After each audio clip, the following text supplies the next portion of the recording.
And welcome back to the Constitutionals podcast. I'm your host, Chad White. If you didn't know, this is the premier podcast for the website, cpluscomedy.com. Like I just said, it's a website. Go there. We're back. Just uploaded, I think, 4 video episodes of the show on the youtube.com/cpluscomedy, where the show lives. What's been going on? What's going on with me right now as we speak? Just got back from voting, early voting, so I can not have to do that day of or next week. And I went to the wrong place yesterday because I went to my usual place, and that was where the website told me to go. And they said, no, that's wrong. We only do day of. And that's the end of that story. So I had to go to the library, which is fun. And then on my way back, this is the real thing I want to talk about. On my way back, I get a text from a friend from the gym. He's a friend who also goes to my gym. I got a text from this guy. He goes, Jonathan Majors is working out right next to me. And for a second, I'm thinking, nah, he's playing around. Because we spoke about Jonathan yesterday. And he goes, no. Yeah, I'm trying to... he's very attracted to him. So he's trying to... He wants to say something, but doesn't know what to say. And I'm like, oh, dude, I wish I could roll through. But I went... Again, I was voting. I went to Trader Joe's. I don't have any workout clothes. I do. This is very true. I do have a spare shirt. It's a t-shirt and a spare set of shorts. Those are they're running shorts, and in my car because I am turning up the volume on this because I can't hear myself. You don't want to be in this situation where you're like, oh, well, one time in college, we went to I was with this association, this group, and we went to the zoo, the Chattanooga Zoo, one evening. They let the group have it for the night. So we went to the zoo, and I invited my friends who were not in the group because I needed people to talk to, and I don't know any people. And I remember it was like a fall, like today, a fall day. It was chilly, and I had a sweater on. Sweater and jeans. A sweater, an undershirt for the sweater, and jeans. And we were crossing under the birds that they had at this zoo. I was gonna say restaurant. Well, I look at zoos as restaurants. If I want to eat a lion, I'm going to eat a lion. If I want to eat a tortoise, of 400 pound tortoise, I would eat a 400 pound tortoise. Turtle soup. Anyway, and we were crossing under these birds that were sitting. They were big birds, and I truly don't. Maybe let's just say peacocks, but they were sitting on top of this kind of a cage. Everybody was in a cage, but not forget, no one puts baby in a corner. But everybody was in a cage, but there's archway. And the birds could walk around on the archway, and truly, if they wanted to come down and talk to us, they could have. And this bird was sitting on top. This big, let's say, peacock was sitting on top, and people were like, "Oh, we should watch out for bird poop."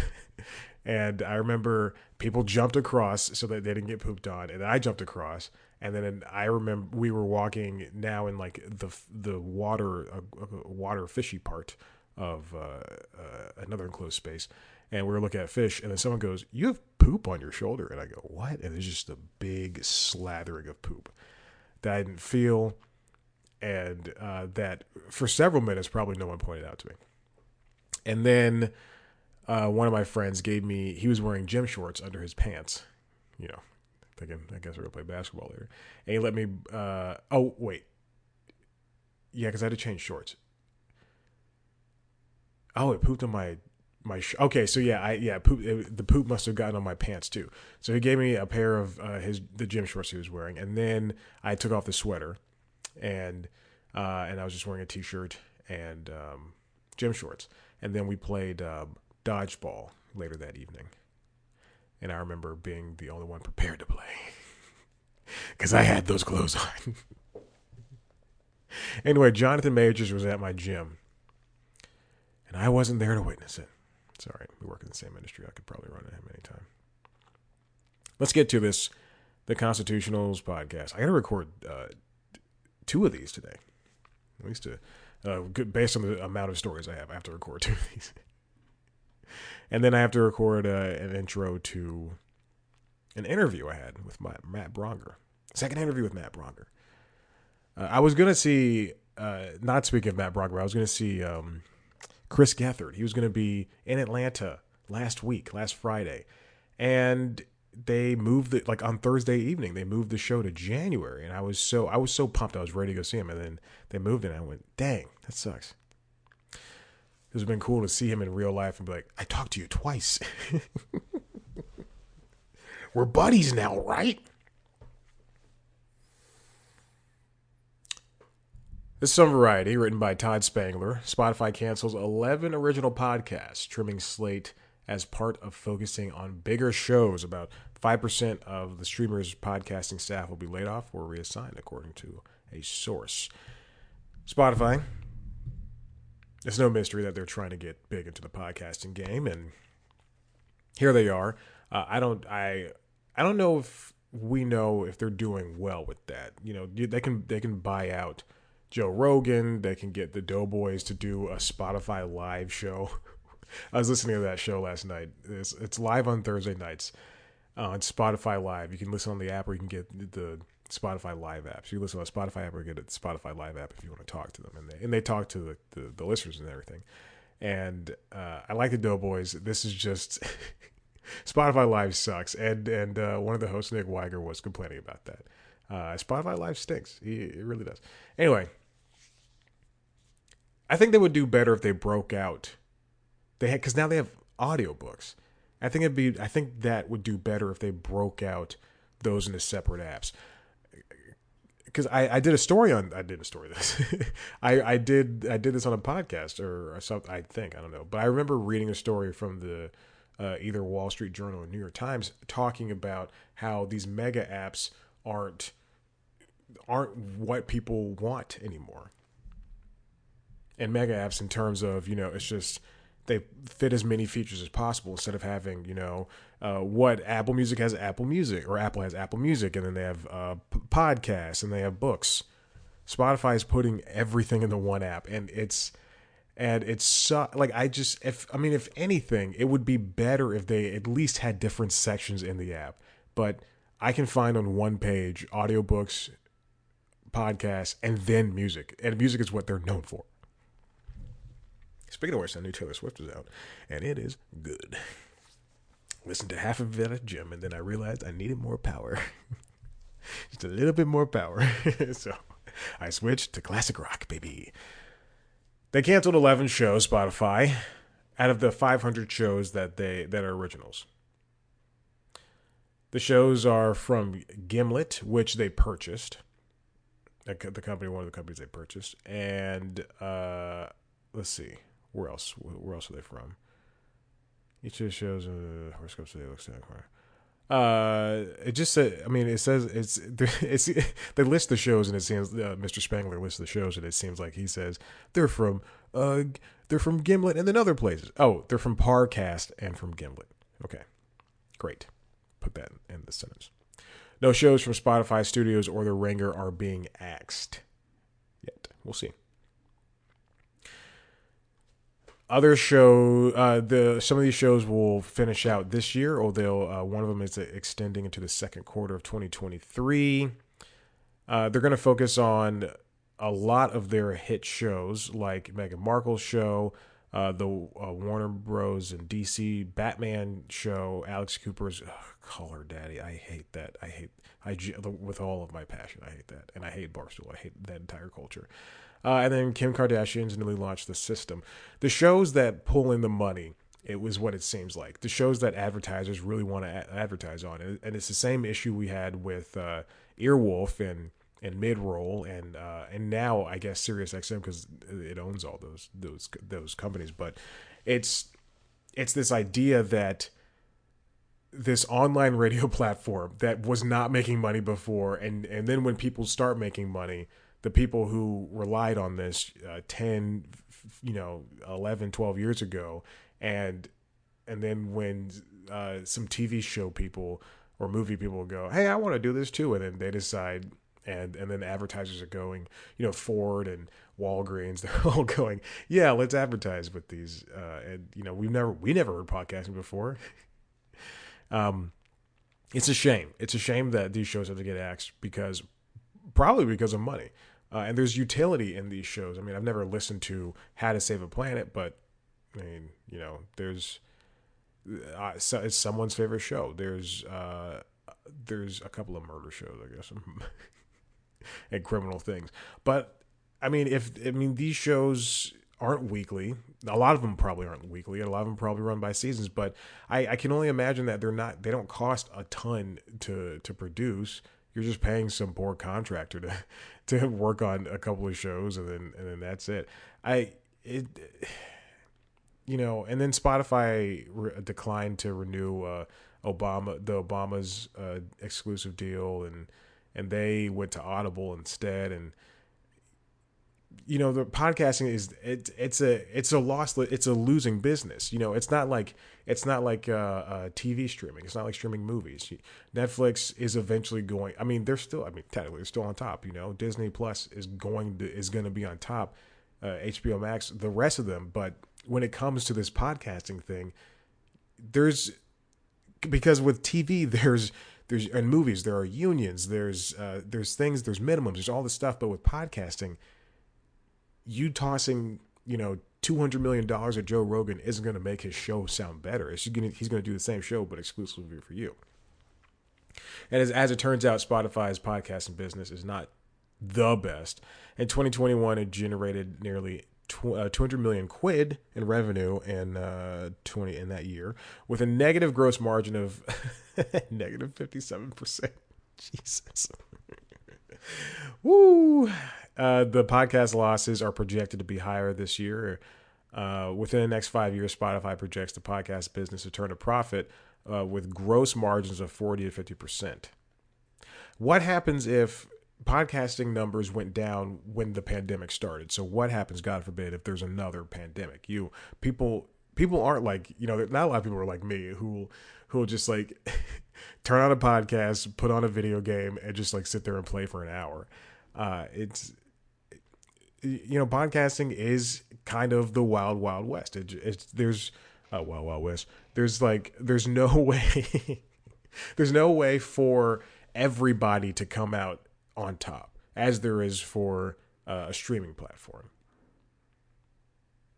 Because again, those things are easier to tackle versus, podcasting can either be hyper specific or this broad thing where, hey, we're going to talk, it's three celebrities talking to another celebrity.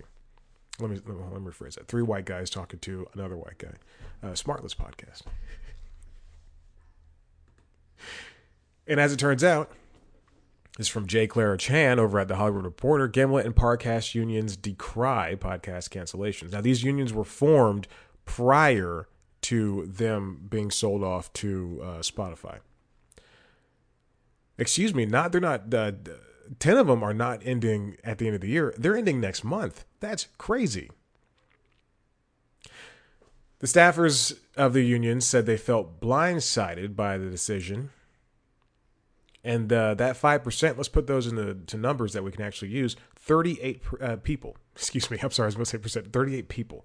38 people at least are about to be laid off. And look, coming from someone who was laid off, coming from someone who is in a company right now that is laying off people, it's not fun. And it sucks to be in a position where you're just constantly looking over your shoulder. I'm looking over my shoulder all the time anyway, but it is, if you are here in construction, it's because that is what's happening outside. But it really stinks. 38 people are losing their jobs, and there's a possibility they could be reassigned, but they have 500 shows. Oh my gosh. In a joint statement, the GIMLET and PARCAST unions said the layoffs resulted in each of their bargaining units losing about 30% of their members. The GIMLET union has 50, the PARCAST union has 49. And the unions are filed under the Writers Guild of America East, which I did not know, but it says WJ East on their badges. Spotify also allegedly gave some impacted employees, quote, as little as an hour to close out their work. Imagine working on a show, working on the next episode of a show, and then being told, hey, finish up by 2, you're gone. After being informed of the cancellations, according to the statement, and said the company, quote, failed to give any explanation for how they evaluated who would be let go. Oh my God. Why do we keep giving Spotify the benefit of the doubt? Why do we keep letting them do these things? Like the unions something should happen. Something like, especially if these people are part of this union, something legal should go down, because that is ridiculous for them to be able to do that and get away with it too. I mean, it's Spotify's in the wrong here, and they will continue to be in the wrong. Just because you're the leading music streaming service doesn't mean you can, treat. I mean, it even extends past the. Is that the third time I said that? It even goes past that, because it goes from podcasting into music, because you're still not paying your artists a fair anything. Just look at the numbers. Spotify, you're trash. Tidal. Also Tidal. All right. Let's move on. God, I wonder what Jonathan Major's doing right now. Probably stretching. It's 11:26. See, I got the text at like 10:30 something. Yeah, he's probably done. This comes from Variety. Oh, this is 2 weeks old at this point. Written by Zach Sharf and William Earl. Why did Billy Eichner's Bros bomb at the box office? Straight people aren't entirely to blame. As we know, Bros launched in late August, or late September rather, and it was supposed to be this big opening. Not everybody, but people thought it was going to be this big opening, and it did not do well. In fact, it was, I would say, one of the biggest flops of the year. I mean, I'm sure that Alec Baldwin's Rust could come out and it'd still do well. It's still do better than Bros. And then Billy Eichner, I think in like day 2 of the movie being out, that it was a 3-day weekend. It was a regular weekend. He tweeted and he blamed straight people for not going to see the movie. There's a lot wrong with, even if it was a joke, there's a lot wrong with what he's saying. The movie did well critically, and if that matters to you, all the Rotten Tomatoes and the cinema scores and all that stuff, it did fine. But blaming straight people for not going to see a movie is like blaming white people for not going to see Black Panther, or Black Klansman, or what's the one that came out last year with it was about Fred Hampton. Oh God, what was that movie called? Judas and the Black Messiah. It's like blaming white people for not seeing that, which is absolutely wrong. Now there's a lot of explanation as to why it did not play well. One of them could be that because middle budget comedies just don't fit into movie theaters anymore, which sucks. I mean, everybody, if a movie's going to do, decently, it's either got to be a big budget blockbuster like Spider-Man, or it's got to be an indie film that is going to spark talk, like the movie X or The Barbarian. And even then, what's good for them is not the same as what's good for the other. But as Mr. Sharf and Mr. Earl, Misters Sharf and Earl, write for Variety, so the biggest thing that I agree with, that I've seen a lot of people talk about, is the marketing of the film was talking about the importance rather than it being a comedy. The quote unquote importance is that the movie is about it's a queer love story, and it's a huge comedy, starring these people that you should know. Uh, that is the thing. I think that's the biggest issue. Every single trailer I saw, did not feature a person of color, with the exception of the trailers that came out, late summer. But every trailer that came out before then did not feature one person of color. But B, talked about how the movie was, how this is going to be groundbreaking, how this is the stepping stone for all queer people. The argument there is, or for coming from the people that agree with me, the people I'm right, that are talking about this, is that movies. Let's go back to Black Panther, and let's also bring in Crazy Rich Asians, and let's bring in The Heights as well. Even though it didn't do as well as those other two movies. Those are movies starring people of color, or queer people. Yeah, okay. That had trailers that promoted the film, not the message of the film. And in terms of Crazy Rich Asians and In the Heights, there was no message. But it didn't talk about the messages of the film. It showed who was in it, what the movie was about, for Black Panther it hyped you up. For In the Heights, it was getting ready to tell you this amazing story. For Crazy Rich Asians, it was introducing you to this beautiful, opulent world that is on the other side of the planet.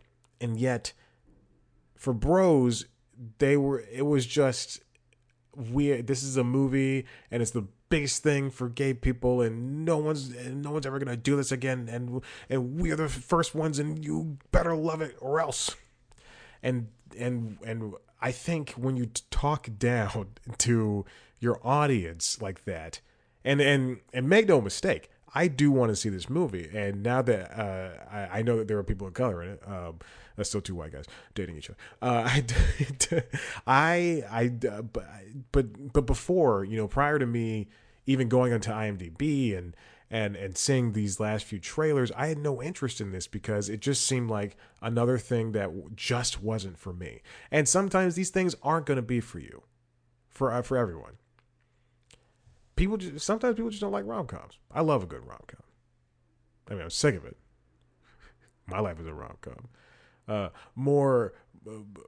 Less rom, more calm. Oh, that's a better title than what I wrote down earlier. Less rom, more calm. Okay.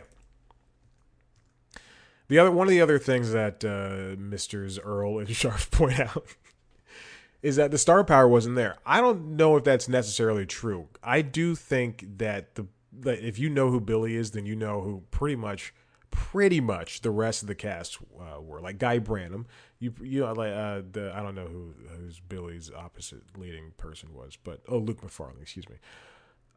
And they say they aren't the best box office draws here, which makes sense. Bullet Train, like Brad Pitt, it raked in $30 million, and Viola Davis's Woman King started off with $19 million. I do think that those movies, while they are bigger than Bros comparatively, they're not necessarily even though Brad Pitt and Viola Davis are two of the biggest. Look at Woman King.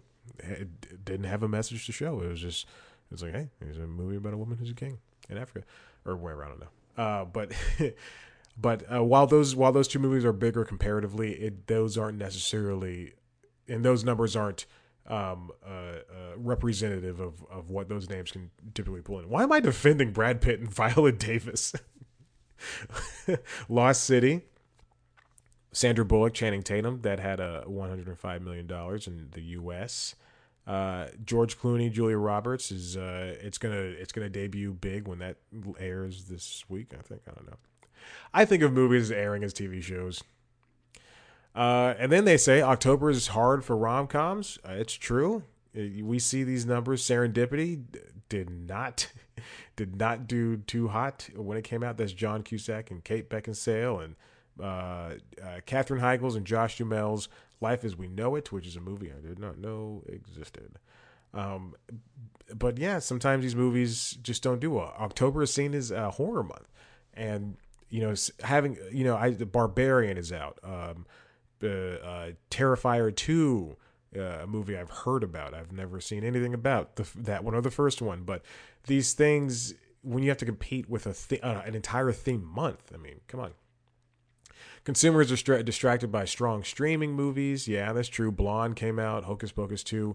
But in any case, I do think that I think that is a bad.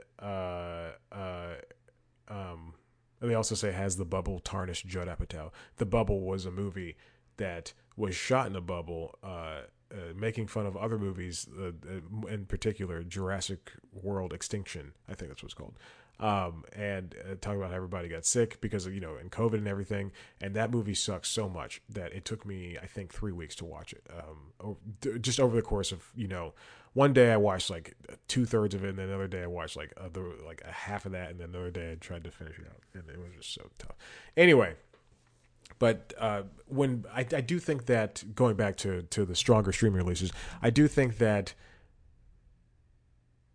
people can press pause, or they can watch 2 movies in a weekend.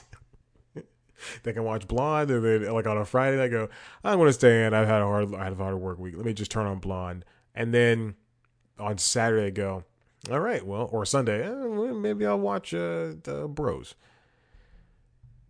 Yeah, I think those are that is an argument that could be dispelled at any point. Also from Hollywood Reporter, written by Richard Newby, when Bros bomb, star Billy Eichner put the blame on the audience, and I do, yes, I do think part of the blame can go to the audience, but only just the most minuscule part, where it's not really the fault of the people who don't go, especially if they want to put it off to the week after because they think there's going to be a rush, or if they want to, I don't know, wait till it gets to home releases. I mean, it's like when you look at something like Top Gun Maverick, Tom Cruise fought to have that movie inside theaters, A, and then B, inside theaters for as long as possible, and then C, not to reach your homes for digital DVD and Blu-ray and 4K until November. And then on the other hand, you have this movie Bros, which fought for a theatrical release, and then just stunk up that entire release. It's not to say that these things can't survive, but I think there just needs to be a different tactic, and that comes from the release strategy of saying this is the most important movie in the world. Comedies just don't draw huge crowds, as Mr. Newby writes here, and when people want to leave their homes, they're not going to want to go see a middle budget comedy. They want to go see that indie movie that they don't know when's going to come to streaming, or they want to go see the big movie, the big bombastic thing that's going to, they can sit back in their recliner chairs and have a $10 bucket of $12 bucket of popcorn and for 2 hours, get lost in the screen that's bigger than their house. Oh, he also points to Long Shot, which is a rom-com that I love so much. There's a joke in there that just made me die laughing when I watched it at home, obviously. But Seth Rogen and Charlize Theron's Long Shot, which underperformed at the box office as well. It opened at 9.7 million. Huh. Jeez. And Bros did just that too. Wow, that's interesting. I didn't know it opened that poorly. Did I rent that movie? I watched it at home. I remember that much. I think I paid to watch it though. I think I paid, like the 12 or 15 or however much it cost, or $7 to rent it at home and watch it. But even still, I think if there's movies that, because I saw The Lost City in theaters, and which is a bad decision, but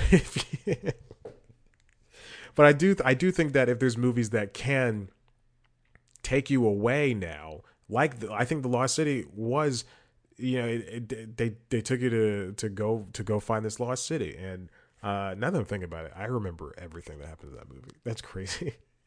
They get down to the inside of this temple in the middle of the earth. It's crazy. Anyway, uh, but if it can take you away, and if it can show you something that you can't be shown at home, then I think that, or make you feel something that you can't feel at home. Let's go back to Spider-Man. Let's go back to the Batman for even. I watched that in theaters. That both Spider-Man No Way Home and the Batman, both of those are take away the superhero aspect, but both of those are these giant things that just wouldn't feel right sitting on the couch. Same thing for Top Gun Maverick. Yeah, I agree with Tom Cruise, but also I want to buy this movie on 4K and have the disc in my hands. Same thing for Scream and Nope and Barbarian. These are, even though I saw Nope in a drive-in theater, but Scream and Barbarian, you want to sit in an audience and watch these things. Again, I don't want to do that. I am perfectly capable of going to a movie theater and being alone. That's how I saw a lot of, speaking of mid-range comedies, middle-range comedies, that's how I saw a lot of movies like The House, Trainwreck. It'll be a Saturday morning at 10, 11 o'clock when I lived in the suburbs at home. That's how I saw those movies. It's just, you again, pointing to the audience is a cop-out. You trying to find that as the reason as to why you didn't do well, that's only going to hurt you in the end. Even if you are going even if you're like, oh, I'm just being a snarky little jokester, that does come off as a little bit petty. And maybe you have some more colored people in the movie. I don't know. Hey, this final thing, Dade Hayes over at Deadline writes, Comcast pulls the plug on G4 TV, ending comeback try for Gamer Focused Network, which is odd considering that. So G4 was canned last week for the second time. And I think like maybe a month prior they did layoffs, which really, really sucks. What it boils down to is G4 TV is a tech TV channel in the early 2000s. It aired shows like X-Play, which is like a game review show and game feature show, and Attack of the Show, which was not a variety show, excuse me, like a news, comedy, variety, entertainment show, yeah. A lot like News Time, but better. and at least consistent. The thing is, since this network was announced to be brought back by Comcast, the original people who pulled the plug, it has just been given it was given way too much money.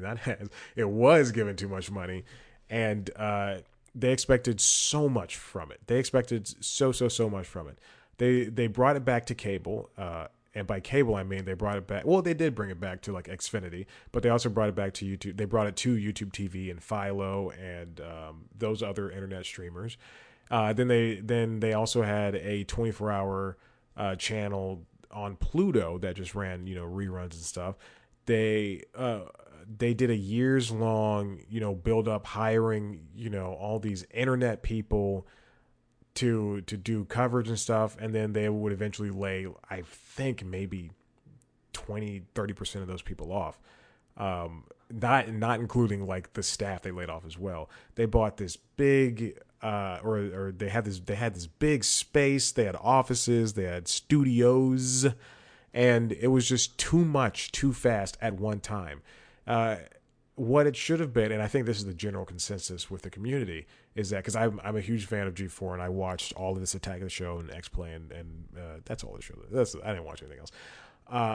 But I think they hired too many people. I think they definitely did way too much, way too fast. It was just not what they should have done. And again, this is the consensus. What they should have done was start internet based, do Twitch streams, do YouTube streams, and then work your way up from there. But Comcast and NBC Universal, they wanted it to be, hey, we see revenue stream in this, and let's see what happens. And now these people don't have jobs, and it's it's gone. It's gone again, and people were really excited to have this back, including myself. So it stinks to have it gone again, and it's never coming back. It is that is dead.